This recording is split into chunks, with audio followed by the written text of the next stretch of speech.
अस्सलाम वालेकुम dear students. Calculus and analytic geometry के सिलसिले की इस वीडियो में मैं आपको बताऊंगा कि हम किस तरह से क्रिटिकल पॉइंट्स फाइंड कर सकते हैं।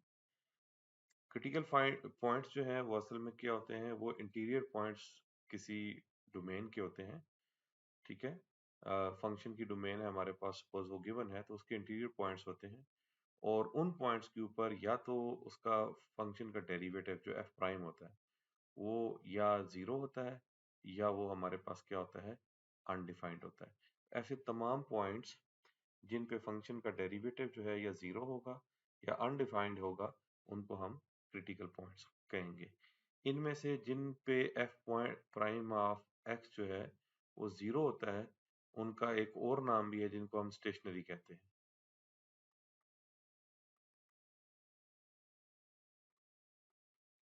ठीक है, तो जिन पॉइंट्स पे डेरिवेटिव ज़ीरो हो उनको स्टेशनरी पॉइंट कहते हैं, और जो क्रिटिकल पॉइंट है वो एक बड़ी क्लास है, उसमें दोनों आ जाते हैं, ज़ीरो वाले भी आ जाते हैं और अनडिफाइंड वाले भी आ जाते हैं।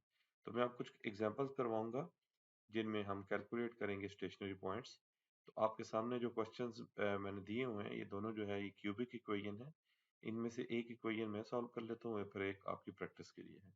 तो सपोज मैं एफ ऑफ एक्स गिवन है, वो है 2x³ plus 3x² minus 12x plus 5। तो मैं इससे पहले डेरिवेटिव निकालता हूँ एफ प्राइम ऑफ एक्स, तो वो मेरे पास आ जाएगा 6x² plus 6x minus 12।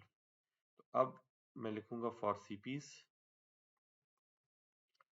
F prime of x equals to 0। इसका मतलब है मैं 6x² प्लस 6x माइनस 12 को इक्वल्स टू 0 रखूंगा। यहाँ से 6 कॉमन ले लूँ तो ये x² plus x minus 2 equals to 0 आ जाएगा। अब इसको मैं क्वाड्रेटिक फार्मूले से भी ओपन कर सकता हूँ, फैक्टराइजेशन से भी कर सकता हूँ, किसी तरीके से मैं इसको सॉल्व कर सकता हूँ। तो अगर मैं सॉल्व करूँ, इसके फैक्टर बनाऊँ, ये मेरे पास आ जाएगा x² plus 2x minus x minus 2 equals to 0। यहाँ से अगर मैं x कॉमन ले लूँ तो ये x plus 2 minus 1 x plus 2 equals to 0 आ जाएगा। तो x minus 1 x plus 2 equals to 0। इससे मेरे पास एक 1 आ गई वैल्यू और एक -2 आई। तो ये इसके क्रिटिकल पॉइंट्स हैं। ठीक है, अब ये जो फंक्शन था, ये हमारे पास सिंपल एक पॉलिनोमियल थी। तो पॉलिनोमियल जो है ये कभी भी अनडिफाइंड नहीं होती, इसलिए मैंने वो जो दूसरी कंडीशन थी एफ प्राइम किन पॉइंट्स पे अनडिफाइंड है, वो मैंने यहाँ पर चेक नहीं की। इसी तरह जब आप ये क्वेश्चन सॉल्व करेंगे तो आपके पास एक क्वाड्रेटिक इक्वेशन आएगी और उससे आपके पास जो है इस तरह से जो भी उस क्वाड्रेटिक इक्वेशन के रूट्स आते हैं वो इस फंक्शन के क्रिटिकल पॉइंट्स होंगे। अब मैं इसको एक और क्वेश्चन करता हूँ जो थोड़ा सा कॉम्प्लिकेटेड है, और उसमें हमारे पास ऐसे पॉइंट्स भी आएंगे जो डिनोमिनेटर में हैं, तो वहां से हमें ऐसे पॉइंट्स मिल जाएंगे जिन पे फंक्शन एग्जिस्ट नहीं करेगा। तो ये एफ ऑफ एक्स है, उसकी ओरिजिनल फॉर्म ये थी, तो थोड़ा सा सिंप्लीफाई करके हम उसको इस फॉर्म में लिख सकते हैं। तो अगर मैं F prime of x calculate करूं तो वो मेरे पास आ जाएगा एक्स पावर 4/3 माइनस 4x⁻1/3 का प्राइम। तो अगर मैं इसको कैलकुलेट करूं तो ये मेरे पास आता है 4/3 x⁻4/3 minus 1 minus 4/3 x⁻1/3 minus 1। तो ये f प्राइम ऑफ x जो है वो मेरे पास आ जाएगा 4/3। अगर मैं इसको कैलकुलेट करूं तो ये x⁻1/3 आ जाएगा, और माइनस 4/3 अगर मैं यहाँ पे कैलकुलेट करूं तो ये x⁻−2/3 आ जाएगा। ठीक है, तो इसमें से अगर मैं कॉमन ले लूं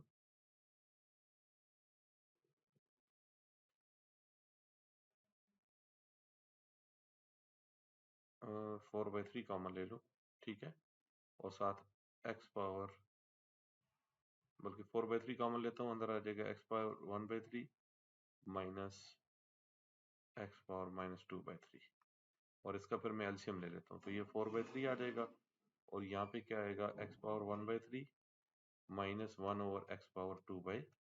ठीक है, इसका अगर मैं एलसीएम लेता हूँ तो ये 4/3 x⁻2/3 जो है वो एलसीएम आएगा, और जब मैं यहाँ करूँगा तो ये हमारे पास 1/3 प्लस 2/3 आ जाएगा।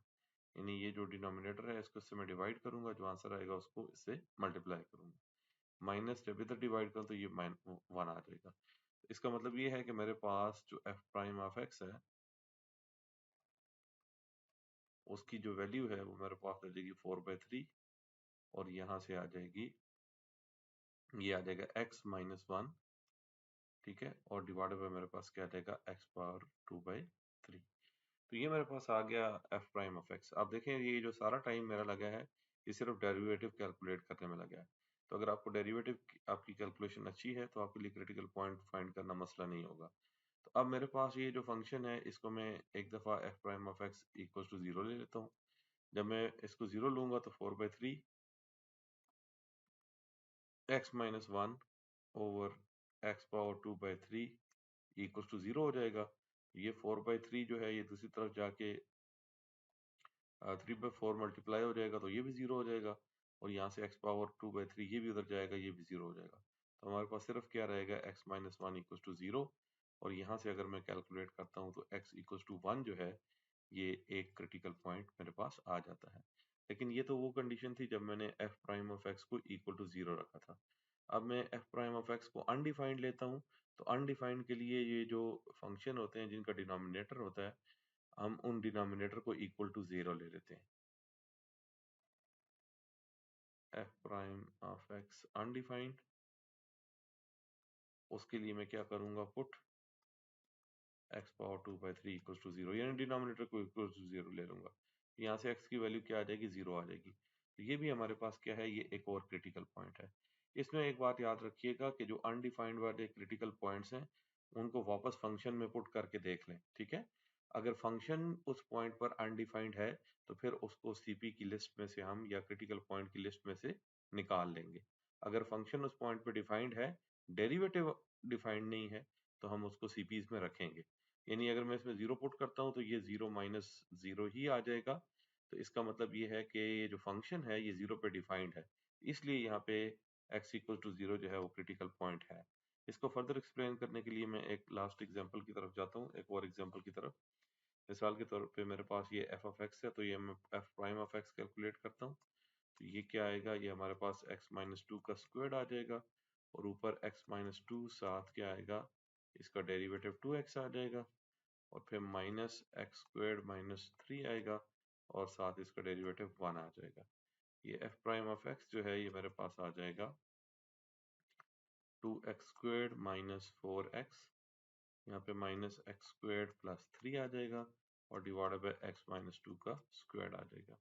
तो ये f प्राइम ऑफ x जो है ये मेरे पास आ जाएगा x² - 4x + 3, और डिवाइडेड बाई ये आ जाएगा x-2 का स्क्वायर। अब जब हम f prime of x equals to 0 रखेंगे तो उसके लिए हम न्यूमरेटर को इक्वल टू 0 रख लेंगे, ठीक है। आप बेशक इसको पूरे फंक्शन को भी इक्वल टू 0 रखें तो डिनोमिनेटर खुद ही दूसरी तरफ जाके क्या हो जाता है, मल्टीप्लाई होके 0 आ जाता है। इसलिए सिर्फ आपके पास क्या आएगा, x² - 4x + 3 इक्वल्स टू 0। इसको आप फैक्टर आउट करें तो ये x² माइनस, यहाँ पे मैं लिख देता हूँ for CPs, f prime of x equals to 0, और वहां से फिर ये आ जाएगा, और x² - 3x - x + 3 equals to 0 आएगा। यहाँ से x की वैल्यू जो है अगर मैं कैलकुलेट करूँ तो ये x - 3 - 1 x - 3, तो यहाँ से x की वैल्यू आ जाएगी 3, और x की वैल्यू आ जाएगी 1। तो ये दो तो इसके कंफर्म सीपीज हैं। अब मैं जब f प्राइम ऑफ x को अनडिफाइंड रखूंगा, ठीक है, तो where f prime of x undefined,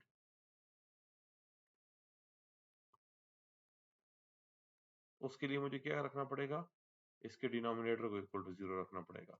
x - 2 whole square equal to 0 है, तो यहाँ से x की वैल्यू 2 आती है। लेकिन अगर इस x इक्वल टू 2 को मैं वापस फंक्शन में पुट करता हूँ तो आप देखिए फंक्शन भी एग्जिस्ट नहीं करता, तो इसलिए ये सीपी नहीं है। तो इस फंक्शन के दो ही क्रिटिकल पॉइंट्स हैं, एक 1 और एक 3। होपफुली अब आपको क्रिटिकल पॉइंट्स जो है वो फाइंड आउट करना आ गए होंगे। अब इन क्रिटिकल पॉइंट की बेस पर आगे हम किस तरह से मैक्सिमम और मिनिमम वैल्यूज फाइंड करते हैं। उसके लिए इंशाल्लाह ताला जो है वो मैं नेक्स्ट वीडियोस बनाऊंगा।